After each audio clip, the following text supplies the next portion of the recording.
All books are valuable and shouldn't be burnt or destroyed. But I would actually challenge this.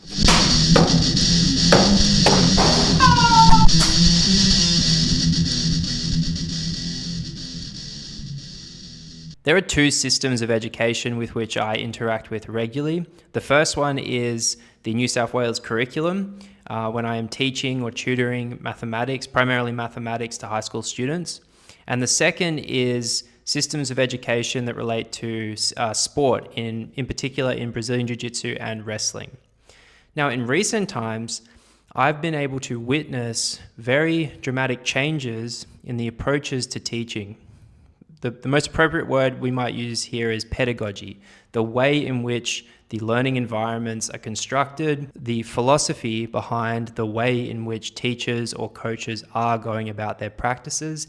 And ultimately, this boils down to different attitudes on how it is we come to learn. In the case of Jiu-Jitsu, the revolution has been best described as the influence of skill development literature, particularly from a field known as ecological dynamics. I won't go into defining that, that's a whole mess, but I would say just that what that looks like is coaches are now more emphasizing constructing learning environments or games within which practitioners are constrained, and those constraints, along with intentions given to practitioners, bring about behaviors which are desirable because they solve the problems that the practitioners are faced with in any particular situation.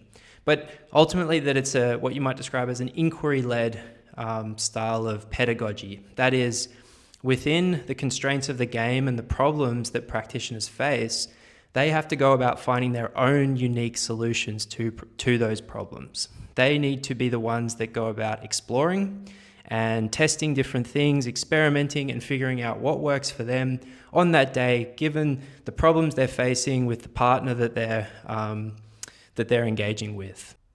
The pedagogical changes that have occurred in the New South Wales curriculum relate to something called explicit teaching. Now, this has come about as a response to increasing evidence in the cognitive psychology discipline around limits to how much students can actively work with, what you might call working memory limitations. And in response to this, as well as some slightly alarming literacy and numeracy rates, in particular that they're actually getting worse, as evidenced in tests, has given justification to those who are influencing the curriculum to actually come up with a better teaching strategy. And what this ultimately involves, it's quite thorough, but it is an emphasis on the role of the teacher to be explicit in their instruction of doing things.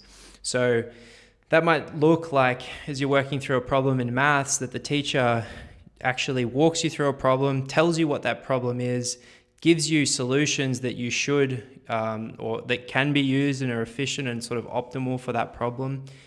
Then you would work together through one as a class, and then you would go on your own, and you would go ahead and try and solve that problem using what you should have acquired from the teacher. The changes that are happening in each of the Brazilian Jiu-Jitsu space and the way things are happening there and the New South Wales curriculum are interesting to me because obviously I'm experiencing both, but there's a few things happening. They're happening at the exact same time, and they're both based off of current, relevant, up-to-date evidence from those disciplines in academia thought to be the most applicable to that. On the one hand, in Jiu-Jitsu, we're looking at things from the ecological dynamics space, skill acquisition space, which heavily lends itself to physical skills and how they're acquired and differentiating what the best approaches are and methods for that purpose.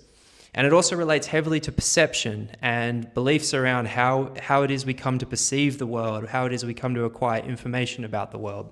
And then on the other hand, in the New South Wales curriculum case, it really comes from cognitive psychology, where in particular, it's the metaphor of the mind as a computer and the things from which we can glean from that, in particular, memory and processing capacity, are the driving kind of ideas with which guide the research, where the researchers have found that under certain circumstances we are limited with regard to our memory.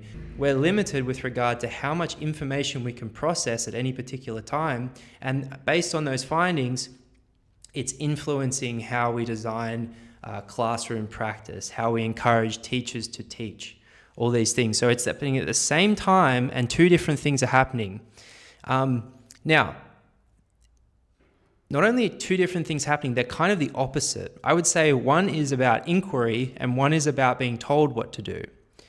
Now, the only way these could come about at the same time is if we think that the skills being acquired in a classroom and the skills being acquired in the sports setting, say jiu-jitsu or wrestling in this particular case, we have to make the case, or we have to believe that those skills are different.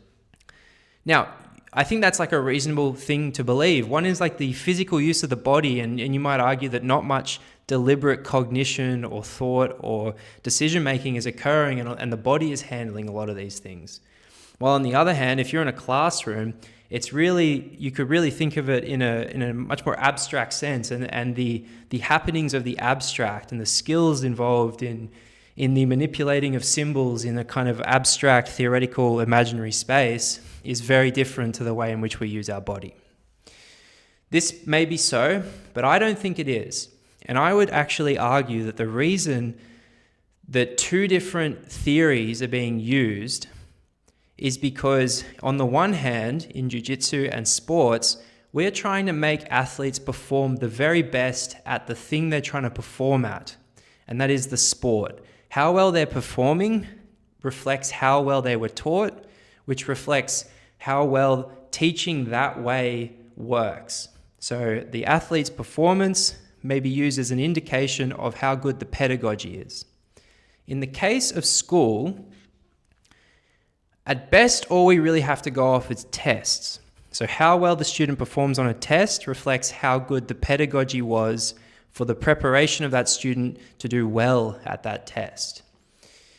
But tests aren't really what we're trying to do. We say, like, it was the worsening of literacy and numeracy rates which gave rise to people asking for changes to the curriculum. It obviously wasn't working previously if these rates are worsening, but how are these rates detected? Well, they're detected through tests. But ultimately, we care about literacy and numeracy for real applications, for the real world. How well does it prepare them for jobs, careers of any description and type, and just for the happenings of any everyday life and all essential things? And so it really, what depends is, or what matters here is, how well does the test apply to the real world? Because in the sports case, the test is the real application of the sport. But in the school, it is not. And I would say this, sports have a history of, particularly martial arts, of overstating the importance of the test and forgetting the sports application. And all you have to look at is those martial arts which place too much emphasis on the ritual, dance-like, perfect forms of movements and using those as justification for acquiring higher ranks. If you think about traditions in a lot of striking martial arts like karate, you would have to perform movements that took place in a sequence. They had to look a certain way, and really what we might describe them as, they had to look beautiful. They had to look and true to a form that a sensei or master had dictated as the true or correct or beautiful form. And you had to do them in the correct order, and the progression from one belt to another became possible once you were able to perform these movements in sequence. And of course, as you go up the belts, they advanced. But martial arts, at least for me, as much as beauty is a nice part of it, is primarily for self-defense or the performance of a fight. And I would argue that test had moved too far from the direction of relatedness to a fight. You could get very good at these movements while having no idea how to conduct yourself in a legitimate fight. And so what am I trying to say here? What I'm trying to say is, if we lose sight of the performance setting, which in the case of school is you're preparing them for the real world, if we lose sight of that and we focus on the test, and then we shape our pedagogy around that test and the optimizing of that, I personally don't think it's that surprising that real world outcomes get worse even as test results get better. This is not a particularly old or foreign or rare story. It's really something that economists wouldn't be surprised of at all. It's whenever you set up some sort of marker or indicator of output or performance, it's always the case that people will optimize for that thing in spite of whatever the real important thing is. I've talked about this before, but if your boss says, all I care about is how many hours you are at your desk, your performance may or may not get better or worse, but by God, you will spend a lot of hours at your desk. And so I just ask people to think a little carefully about skills and how we test them, and consider that there might be a better explanation or a different explanation for why literacy and numeracy rates are falling. And in particular, there might be better responses to that than simply doubling down on explicit learning models, even though I would argue we should really be moving away from cognitive theories altogether.